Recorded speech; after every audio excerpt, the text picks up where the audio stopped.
And good afternoon. It is Friday and it's time for our regular lunch and learn. Now I'm going to show you some different things today, so you're going to want to pay attention to this. We're talking about dementia. Now, dementia's been in the news for a very good reason. And so if you're paying attention, you know that you want to avoid that. And we've been talking about some different supplements that we can take, some different nutritionals that we can take, some different foods that we can take. But today, we're going to be talking about breathing and how your breathing can make a difference. So just to give you a little bit of a starting place, okay? So most people breathe right here. They're shallow breathers. We're busy, we're multitasking, we're doing all those things, and so we breathe right here. I'm guilty of that myself.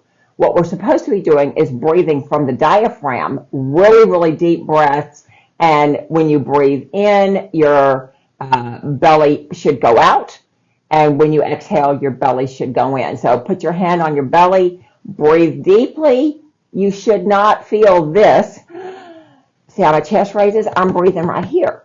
You should breathe deep, and my belly moves out, right? So we want to have good belly breaths. Most of us don't do that, so just kind of pay attention to where you are on that. Another thing we need to do is to do measured breathing. So measured breathing would breathe in for a count of 4, hold for a count of 4, breathe out for a count of 4, and then hold for a count of 6. You can do that. You can try that. It's kind of difficult to do because you're not used to it. You're used to breathing right here. But if you practice that measured breathing, you're going to help your body go from sympathetic dominance to parasympathetic dominance. And parasympathetic dominance is when you are the rest and recover mode, whereas sympathetic dominance is when you are in the fight or flight mode. And with the way our world is these days, most of us stay in the fight or flight. Now, we want to talk about these breathing exercises because most of the time when people talk about breathing, they're talking about anxiety, they're talking about stress, they're talking about all those kind of things. But there's some new research that has been implementing breath work into the daily routine, and it said that it reduces the risk of developing Alzheimer's disease. Now, this study was conducted at the University of Southern California, and it was published in Nature Scientific's reports, and it concluded that adults of all ages can reduce the level of beta amyloid peptides, they're the same thing, in their bloodstream through daily breathing exercises. The increased levels of amyloid beta proteins in the blood are a known contributor to Alzheimer's disease and dementia. Now, the study began with a few questions surrounding beta amyloid peptide production, its clearance within the body, and why amyloid plaques develop in the brain, particularly in older adults. And so that's what we find with older adults with dementia. They've got the beta amyloid plaques in their brain. Curcumin, if it's made the right way, if it's bioavailable, it can cross the blood-brain barrier, and it has been clinically proven to destroy those amyloid plaques.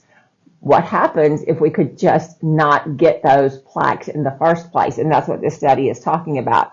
The researchers specifically wanted to learn how the amyloid beta peptides could be inherited or encouraged within the brain and the central nervous system.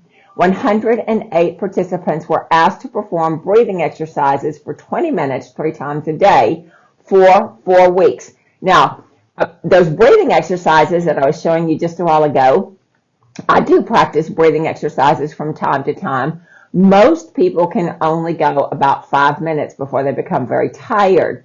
When I was learning about this way back in the day, they said that if you could go 15 minutes in deep breathing, you probably would pass out because of all the extra oxygen to your brain. So it was like, oh, well, I used to be in the band, and I played the clarinet, and we had to have contests to see who could hold the note the longest. And so we would practice deep breathing. We would practice holding our breath. So I thought, well, I would be pretty good at that. Let me tell you, when you do measured breathing for a long period of time, it can make you very, very tired because you're using those belly muscles and you're increasing that lung capacity and you're moving that diaphragm, and it can be very, very tiring. But they were doing this measured breathing for 20 minutes twice a day for 4 weeks. Half of the participants were told to just think of calming scenarios, and the other half were told to breathe at a measured pace, breathing to the rhythm of a pacer. Now, I want to show you what that looks like, just because you're going, what the heck? So I'm going to show you. Now, they're going to be talking a little bit more about heart rhythm variability. So the scientific understanding goes that if your heart rhythm is variable, very, very different timing from one R wave to the next R wave. You've got R waves, M waves, P waves. You probably have something else I don't even know about, okay? But with the heart rate variability monitor, they measure the difference between the R rates. Now, I'm going to show you my heart rate variability. I did this yesterday, so this is not old news. I'm going to turn the camera. They're going to see a different light, so it's going to be crazy, and then it's going to turn back to me and it's going to be crazy, so just kind of bear with me. But I want to talk to you about this, and I want to show you this because it's real exciting just to see what this measured breathing can do, and we can actually do this for you here in the clinic. So I'm going to turn my screen. As I told you, the color was going to get crazy. So what we're looking at here is these waves. See how it's very, very wavy here? This is really, really good variability between the R rate, or the R spikes, okay? So this is good. Now, you might be wondering what these circles mean. So this is my overall comprehensive performance. The blue is where most people are in my age group. So you see that I'm at 90%. They don't expect that with someone my age. So that is a good thing. So you can tell that I'm keeping myself really healthy. But what I wanted to show you, the waves, but I also wanted to show you the measured breathing. So this machine will do that.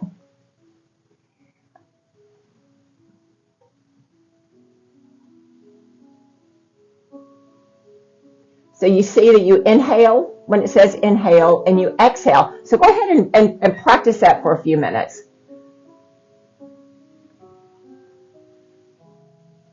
And breathe from your belly.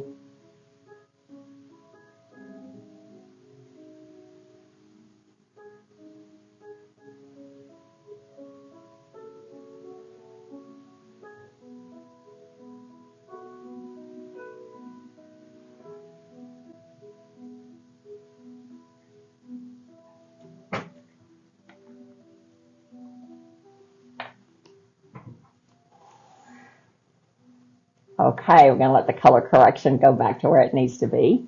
Okay, and there I am. Let me turn that off. So this is something that we can do here in the clinic. Now, if you were doing those couple of deep breaths, you would probably find that that was not your normal breathing pattern. The reason they're doing it at that measured pace is because the more extended and the deeper your breathing is, the more it varies the time between your R waves in your heart. And so that's what the heart rate variability is checking. All right, so that's really, really important. So half of the people were told just to think good, peaceful thoughts, and the other half they would do something like that with the measured breathing, okay? The goal was to increase the heart rate fluctuations by breathing. Blood tests were performed before starting the breathing exercises, and again, after 4 weeks of consistent implementation. Half of the participants were between 18 and 30 years old, and the other half were between 55 and 80 years old. So despite the wide difference in the ages, the positive effects of the breathing exercises on the amyloid beta peptide levels were seen in both cases. The study participants that used the measured breathing, all right, had a decreased levels of amyloid beta peptides known to contribute to Alzheimer's disease in their blood. The participants who just thought peaceful thoughts experienced a higher level of amyloid beta peptides than the paced breathing group. However, both groups experienced overall lower levels of the peptides compared to when they started. So what is this telling us? It's telling us that stress contributes to Alzheimer's disease. And so I don't know about you, but I live in a very stressful world. My family can be stressful. My life can be stressful. My business can be stressful. And so I need to manage that stress and not let that stress manage me. And one of the ways that we can do that is by mindful breathing. Now, I'm hoping that I can show you another pattern, another wave pattern, and you can see how most people come in with their heart rate variability whenever they're not practicing good health and holistic principles like I do, all right? So the researchers determined that the results were due to the increased heart rate variability that was the highest in the paced breathing group. This study is the first of its kind to determine the behavioral interventions that can directly decrease the amount of amyloid beta peptides within the blood. So far, breathing exercises are the only behavioral intervention proven to decrease amyloid beta peptides in the blood level. So this is really, really important. It's not expensive. Everybody can do this. You can do this. I can do this. You don't even have to have me test you with this, although I would love to do that. You probably can find something on the internet about measured breathing and different things, or you could just do the cube, 4, 4, 4, and 6. You can do that breathing, and you will change the way that your heart beats, and you will change the variability of the R waves. So the study did not assess how long the effects would last, or if the results could be sustained or even improved through months of practicing the breathing exercises. It is unclear if there is a certain level of amyloid beta peptides to aim for to provide the ideal preventative threshold for Alzheimer's. Still, the study yielded promising results. So, what are amyloid beta peptides? They are proteins that are present in almost all the human tissue in the body, all right? They are a product of normal cellular metabolism and are primarily responsible for regulating the formation and repair of synapses, the neuron transport system, and the iron export system. So if we are living, breathing individuals, which we all are, then we are all making these amyloid beta peptides in our bodies. The key is to get them where they don't go into the brain, get stagnant there, and then they turn into those plaques, because those plaques entangle the neurons, and that's what causes Alzheimer's. Because there are high rates of these peptides within the neurons, the amyloid beta peptides play a particularly crucial role in the development of Alzheimer's disease. They are the primary components of the amyloid plaques, formations that affect cell signaling that are produced in excess. These plaques can accumulate rapidly within the brain, inhibiting cognition, memory, and setting the stage for Alzheimer's disease development. So if we can just change our breathing, then we're going to be a whole lot better, okay? The healthy adults who showed no sign of amyloid beta peptide buildup in the brain, increased levels of amyloid beta peptides in their bloodstream, that indicates a higher risk for Alzheimer's in the future. So you might be fine today, but because you're not clearing those proteins can set up in the brain, and you can be looking at Alzheimer's in your future. We don't want to do that. So how does this work? Well, it is a biofeedback system. It is a training that is used in this study. It teaches people how to control certain bodily functions, in this case, breathing, all right, that are usually automatic, such as heart rate and breathing. Now, you know you can slow your heart down. You know that stress increases your heart rate, okay? Biofeedback training is considered very safe, does not have any side effects, and it is easy to incorporate in your daily routine. The problem with this is you have to be mindful. You have to be mindful of our breathing. And one of the problems is we breathe naturally. Our heart beats naturally. Our eyes blink naturally. All the things happen without us thinking about it because it is part of the autonomic nervous system. If we are mindful And if we guide it, and if we know that if I do measured breathing, if I do deep breathing, if I get my heart to change its rhythm, then I'm going to live longer and I'm going to live better. Let me just see if I can find let me show you this one. I'm going to turn this around. This is somebody that has 0 heart rate variability. Okay, now you can see right here, flat, absolutely flat. There's no wave, very little wave at all. And you can see that this, for his age group, this is where he was supposed to be, and he's just right here. Now, this is someone with a very, and there I am all orange again. All right, let's get that straightened out. So this is someone who has some health challenges, and their heart rate variability, it's not variable at all. It's very static, very stable. So what does that mean? Well, when you have heart rate variability, that means your heart is very malleable, and it can adapt to change. So it can adapt to stress, it can adapt to shock, it can adapt to trauma, it can adapt to all those things. Someone with flat line, and I don't mean that as a pun, but someone who has no variability, their R waves come right on the dot.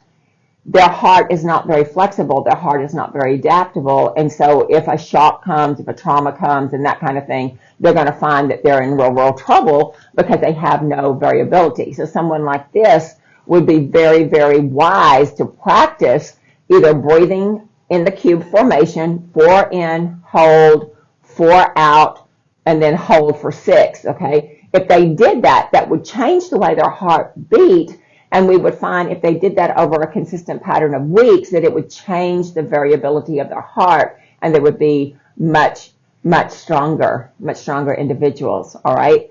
So breathing has a direct influence on heart rate variability. When we inhale, our heartbeat increases, and when we exhale, our heartbeat decreases.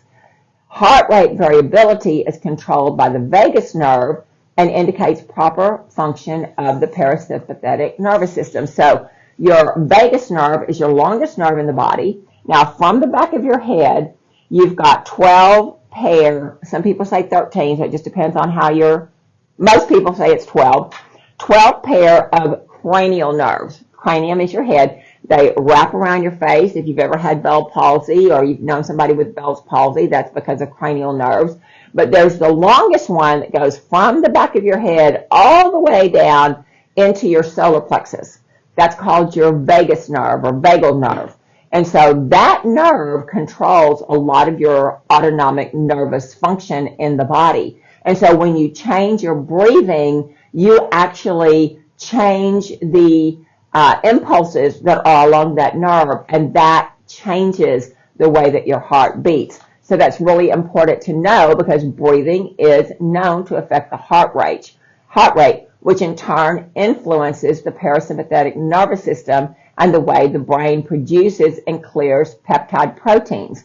Now, you're only going to clear those peptide proteins when you are in parasympathetic dominance. So what is parasympathetic dominance?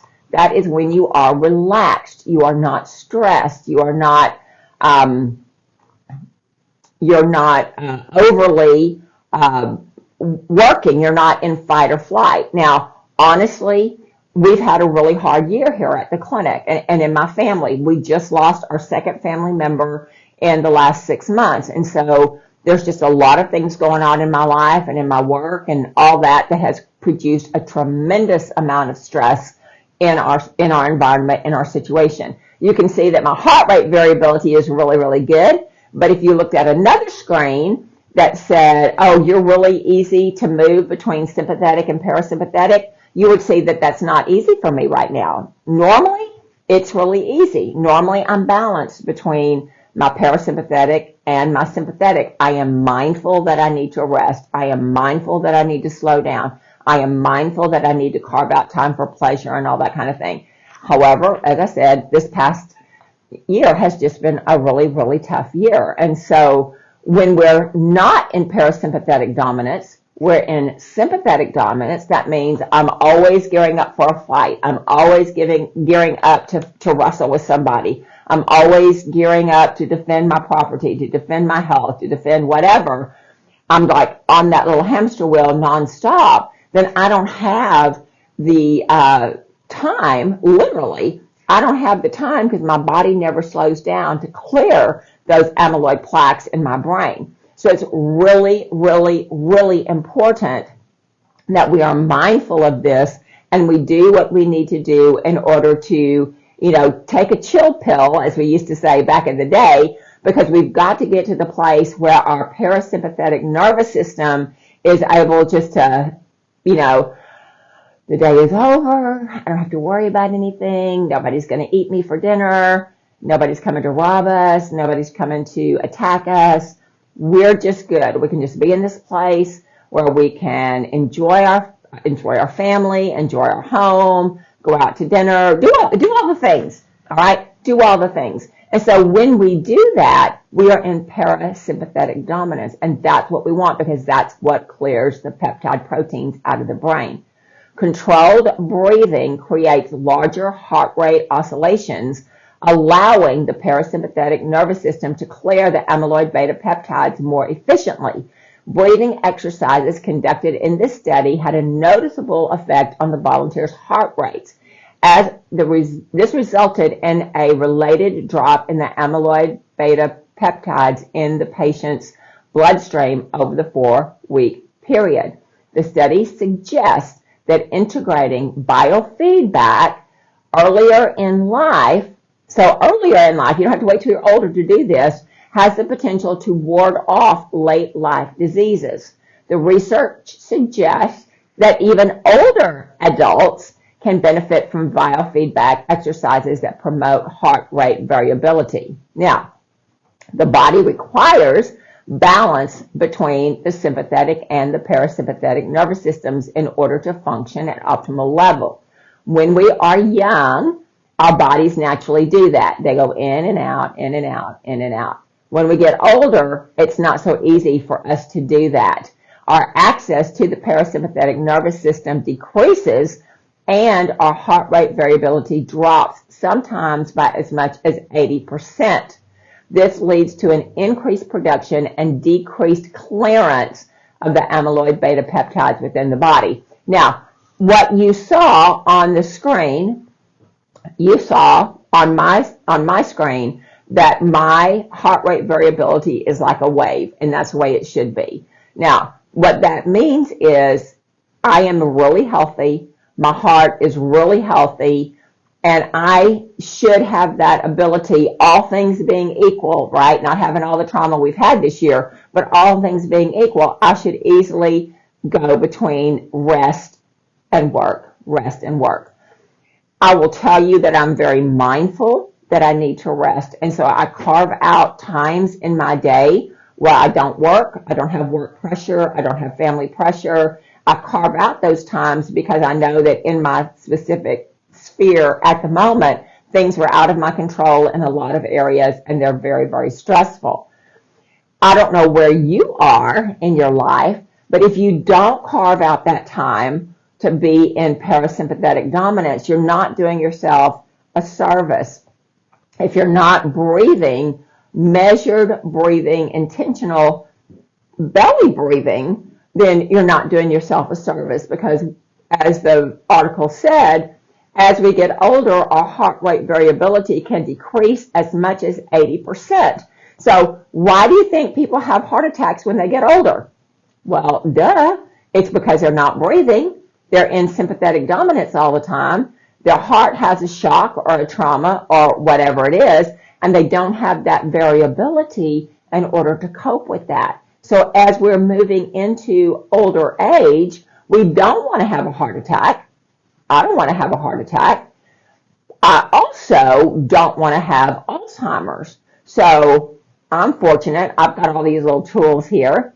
But what we do when people come in and they want to do this is we will, it goes on the algorithms of your own body. So your breathing, your measured breathing bubble is going to be different from my measured breathing bubble. Why? Because my body's different than your body. But the algorithms in this program will give you the perfect breathing bubble and the perfect measure of breathing for you to be able to work with your heart variability. Now, the test only takes about 3 minutes. It does 300 heartbeats. So depending on how fast or how slowly your heart beats, then it, reads all that. It reads over 600 algorithms in the brain. So it gives us, oh my goodness, it gives us all kinds of information. It tells us where our hormones are. It tells us where our minerals are. It tells us what our biological age is. And my biological age is about half of my physical age. So that means that I'm aging on the inside very, very well. And so we want to see that. We want to see that as we are living into older ages, we want to make sure that we're not rusting from the inside out. And so when I did this just yesterday. And like I said, my biological age is just about half of my chronological age, which is like, it might have been a tough year, but I'm going to make it because I'm a whole lot younger on the inside. And that's what we want. That's what causes sickness and disease. That's what causes heart attack. That's what causes Alzheimer's disease, is that the inside has too much oxidative stress and too many free radicals. We're not getting enough antioxidants into our bloodstream in order to help us to cope with that stress. We don't want to have our heart rate variability drop by 80% as we get older, all right? The surplus amyloid beta peptides build up in the brain. They form plaques that cause damage to the brain tissue. Prior research has determined that the presence of excess amyloid beta peptides increases the risk of Alzheimer's disease, especially in older adults. So 5.8 million Americans are living with Alzheimer's disease at the moment. It is expected to triple by 2060. All right, that's just a little under 40 years from now. Approximately 55 million people have dementia worldwide. Alzheimer's disease is degenerative. It has no cure. It causes significant decrease in memory, speaking ability, and self-care ability. It is extremely stressful for both the patients and the caregivers. Breath work, breathing, put it in your calendar, put it in your phone. In the study, it was 20 minutes twice a day. You might not be able to do that, but you could maybe do 5 minutes several times a day. You could maybe do 10 minutes several times a day. But I'm telling you, if you don't put it in your calendar, it's not going to happen because we're not that mindful of it. If you have loved ones that are headed toward mental decline, and you could tell that they're headed toward mental decline, if you could get some kind of measured breathing device, and if they would cooperate with you, which I know is difficult if you've got cognitive issues, but if they would cooperate with you, then that parasympathetic dominance would lead to the clearing of the plaques in the brain, and you could maybe come out with a lot better and not go into full-blown Alzheimer's. I certainly want that for me and my family. I want us not to go into full-blown Alzheimer's. So I'm making it a plan to breathe better. I mean, I do breathe. I do breathing exercises. I do a lot of meditation. I do a lot of prayer. I do a lot of things. Am I doing 20 minutes twice a day? Probably not, right? And that was the threshold of what we need to do. So I'm going to put it in my calendar. I'm going to put it on my phone. And so I will be like zoned out for those 20 minutes when I'm practicing my breathing exercises, and I hope that you will too. It is the weekend. It's getting cooler. No excuse not to go outside because it's not 112 degrees anymore. So thank you, Jesus, for that. Do some self-care. Breathing is self-care. Getting yourself in parasympathetic mode is self-care. Now, does that mean you sit on the couch and eat bonbons? Not necessarily. It's really relaxing for me when I go out and weed my garden. It's work. My body's working, but my soul, my emotions, all of that. I'm breathing better. I'm breathing deeper. So all of that puts me in parasympathetic dominance. And so that's really, really good for my immune system. It's good for my heart rate variability, and it's going to clear all the nastiness out of our body. So I will see you next week.